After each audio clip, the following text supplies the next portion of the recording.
सीमा शहर में नई नई आई थी। वो यहाँ पर किसी को नहीं जानती थी। वह शहर की कॉलोनी के में एक रूम किराए पर लेती है और अपना सामान लेकर ऑटो से आती है। ऑटो वाले से कहती है, अरे भैया सामान जरा धीरे से रखना, आराम से। इसमें मेरा कीमती सामान है, देखो टूट ना जाए। वहीं पड़ोस में टीना नाम की लड़की रहती है। सीमा को देखकर उसके पास आ जाती है और कहती है, लगता है आप यहाँ नई नई आई हैं। इतने में ऑटो वाले से कुछ सामान गिर जाता है। अरे अरे भैया, मैंने आपको कहा था ना, इसमें मेरा कीमती सामान है। तभी टीना बोलती है, लगता है इसमें आपका कुछ कीमती भारी सामान है। हाँ, वो एक्चुअली मुझे ना सिंगिंग का शौक है, तो इसमें माइक, स्पीकर, बूफर वगैरह हैं, टूट सकते हैं। ओह, अच्छा अच्छा, तो आपको गाने का शौक है। इस पर सीमा कहती है, हाँ मुझे गाना बहुत पसंद है। आओ मैं तुम्हें कुछ गाकर सुनाती हूँ। पर टीना कहती है, नहीं नहीं, मैं अभी थोड़ा जल्दी में हूँ, किसी काम से जाना है, मैं वापस आकर सुनती हूँ। टीना ये कहकर वहां से चली जाती है। सीमा भी अपने रूम में आ जाती है, सामान सेट करती है और अपने लिए चाय बनाकर पीती है। फिर रात को जब कॉलोनी के सभी लोग सो जाते हैं, सीमा अपना गाना शुरू करती है। टीना का रूम सीमा के रूम के पास ही था। टीना के रूम में बहुत तेज आवाज आ रही थी। सीमा की आवाज इतनी गंदी और भद्दी थी कि टीना को रात भर नींद नहीं आती। वो परेशान हो जाती है। हे भगवान, ये सीमा कितना बेसुरा गाती है, इसने तो सिर में दर्द ही कर दिया। क्या करूं, कैसे सोऊं?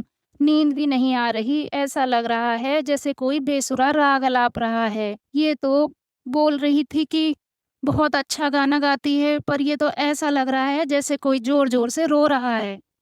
सीमा के गाने की वजह से टीना रात भर सो नहीं पाती। वो थकी थकी सी रहने लगती है। अरे टीना, कहाँ जा रही हो? चलो पार्क में चलते हैं। टीना बुरा सा मुंह बनाकर बोलती है, नहीं मैं नहीं आ रही, मैं बहुत थकी हुई हूँ। थकी हुई? क्यों? क्या रात को ठीक से सोई नहीं? हाँ, किसी के बेसुरे गाने की वजह से मुझे रात भर नींद नहीं आई। ये कहकर टीना वहां से चली जाती है। कुछ दिन ऐसे ही गुजर जाते हैं। सीमा के बेसुरे गाने की वजह से टीना कई रातों से ठीक से सोई नहीं थी। एक दिन टीना से मिलने उसकी पड़ोस की चाची पूनम आती हैं। अरे टीना, कैसी हो बेटा? ठीक हूँ चाची, आप बताओ कैसे आना हुआ? क्या बात है, तेरी तबीयत कुछ ठीक नहीं लग रही। सब ठीक तो है? तब टीना अपनी चाची को सब बात बता देती है। किस तरह सीमा के गाने का शौक उसे रात भर सोने नहीं देता। तब पूनम चाची कहती हैं, बस इतनी सी बात, मेरे पास इसका इलाज है, आओ मेरे साथ। इतना कहकर पूनम चली जाती है और फिर एक जलती हुई लाल मिर्च लाती है और उसे सीमा के कमरे में रखकर चली जाती है। पूनम को नहीं पता था कि सीमा को अस्थमा है। सीमा उस समय सो रही थी। जब मिर्ची का धुआं उसकी नाक में जाता है, उसकी दम घुटने लगती है। दम घुटने के कारण सीमा की मौत हो जाती है।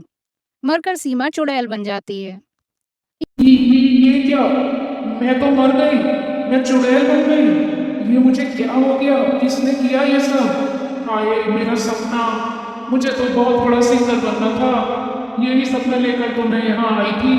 अब मैं क्या करूँगी? उधर टीना और पूनम इस बात से खुश हो रही थी कि चलो अब बेसुरा गाना तो नहीं सुनना पड़ेगा।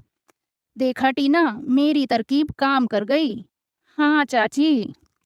लेकिन अभी भी चुड़ैल के सिर पर गाने का भूत सवार था। रात होते ही चुड़ैल फिर गाना शुरू कर देती है। गाने की आवाज सुनकर टीना के रोंगटे खड़े हो जाते हैं। ये एकदम चुड़ैल जैसी आवाज। ये कौन गा रहा है? ये सीमा की आवाज नहीं लग रही, चलो देख कर आती हूँ। ये कहकर टीना वहां देखने चली जाती है। टीना देखकर दंग रह जाती है। सीमा अब चुड़ैल बन चुकी है। सीमा, ये तुम्हें क्या हो गया? तुम चुड़ैल कैसे बन गई?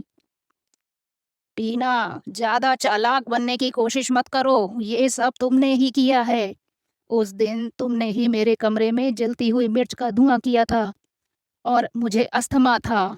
धुएं से दम घुटने के कारण मेरी मौत हो गई। नहीं नहीं सीमा, ये सब मैंने नहीं किया। ये सब तो उस पूनम ने किया है। मुझे बिल्कुल नहीं पता था तुम्हें अस्थमा है। मैं तुम्हें मारना नहीं चाहती थी। अब मैं तुम्हें जिंदा नहीं छोड़ूंगी। अगर तुम अपनी जान बचाना चाहती हो तो उस पूनम को मेरे सामने लेकर आओ।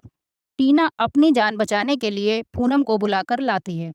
पूनम अपने सामने चुड़ैल को देखकर डर जाती है। कौन हो तुम? क्या चाहती हो? मैं सीमा हूँ, जिसे तुम लोगों ने मिर्ची का धुआं देकर मार डाला। नहीं नहीं, म- मैंने नहीं मारा। अब मैं तुम्हें मारूंगी, तुम्हें नहीं छोड़ूंगी, मार डालूंगी तुम्हें। नहीं नहीं, मुझे मत मारो। मैंने मिर्ची रखी जरूर थी, पर मुझसे टीना ने कहा था कि वो तुम्हारे गाने से बहुत परेशान है। मैं तो केवल तुम्हारा गला खराब करना चाहती थी। मुझे नहीं पता था तुम्हें अस्थमा है। ये सब सुनकर टीना वहां से भागने की कोशिश करती है, लेकिन चुड़ैल उन दोनों की गर्दन पकड़कर गला दबा देती है और जोर जोर से गाने लगती है। उसकी गाने की आवाज से उन दोनों के कान फट जाते हैं और उनकी चीखें भी कोई नहीं सुन पाता। इस तरह चुड़ैल अपना बदला ले लेती है।